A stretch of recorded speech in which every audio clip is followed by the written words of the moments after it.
You really discover what kind of person you are when you're stuck in a bus for 2 hours with nothing to do. Some people like to joke around and play games and talk to each other. Others like to sleep or have quiet time to think. But either way, it's hard to resist singing at the top of your lungs when a good song comes on. Teachers, I know you hate it when we do that, but there's something so special about singing together without shame or worry that we sound bad. After the ride, however, we were faced with more difficult tasks. One was rock climbing, which was outside of some people's comfort zones, and the other was a steep and tiring hike. But you know your grade is awesome when they're able to make a boring situation like a bus ride, or tough one like the hike and rock climbing, and turn it into something fun and memorable by being encouraging, helping and challenging each other, and having strange yet meaningful conversations. And being slightly silly. Okay, maybe very silly and crazy. Actually getting to the destination was relieving, exciting, and for some it was nostalgic being back. Although the daytime is absolutely beautiful with birds flying and the sun shining, we teenagers are nocturnal creatures, and the real fun began at night. People seemed to get hyper and talk more at night. Even though there was a blazing campfire in front of us, the real warmth came from everyone hugging and cuddling each other like one big family. Although the juniors warned us about bugs, especially leeches, we were all having too much fun to even think about them. We told each other scary stories, funny stories, and we shared personal stories and secrets. We opened up to people we normally wouldn't, and made new and tighter friendships. And of course it wouldn't be a real campfire without singing a few songs.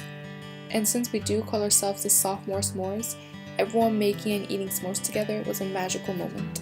The next morning, we crawled out of our beds to beautiful blue skies and a delicious breakfast, then headed to the museum and also a shrine.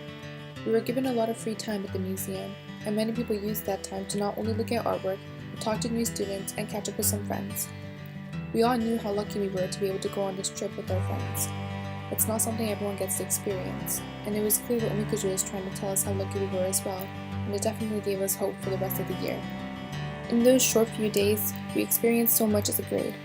Going to a shrine is a really unique and uncommon experience, and although we were all quite energetic and silly throughout the trip, we were also able to experience the peacefulness of the mountains and the shrine. Most people that have gone on this trip will tell you that you basically just eat a lot, and they're not wrong, but hey, we're not complaining. The food was absolutely delicious. Then came the last day. I think it's safe to say most of us wish we could stay longer, but we were also ready to go back to our own beds. Even the last day consisted mostly of eating lots of food and singing at the top of our lungs. But again, definitely not complaining. There's two things that really bring us together, and that's food and singing. Excursions really did help bring this grade together. I think that's what most of us loved about this trip. We were given a lot of freedom and time to do what we love to do and really get to know our own grade. We felt comfortable enough to share deep, intimate secrets with each other, but also be insane and do stupid things in front of each other. I think that's the moment we realized that we're not just part of the class of 2017, we're part of a family. Thank you Tanzawa, Sacred Heart, and of course all the teachers for this amazing experience. Another turning point, a fork stuck in the road.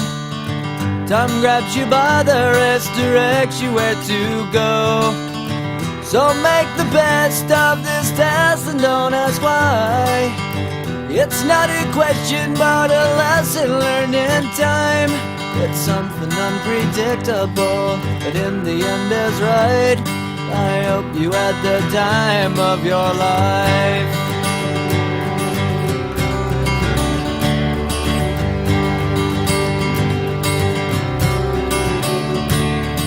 So take the photographs and still frames in your mind, hanging on a shelf in good health and good time. Tattoos and memories and dead skin on trial. For what it's worth, it was worth all the while. It's something unpredictable, but in the end is right. I hope you had the time of your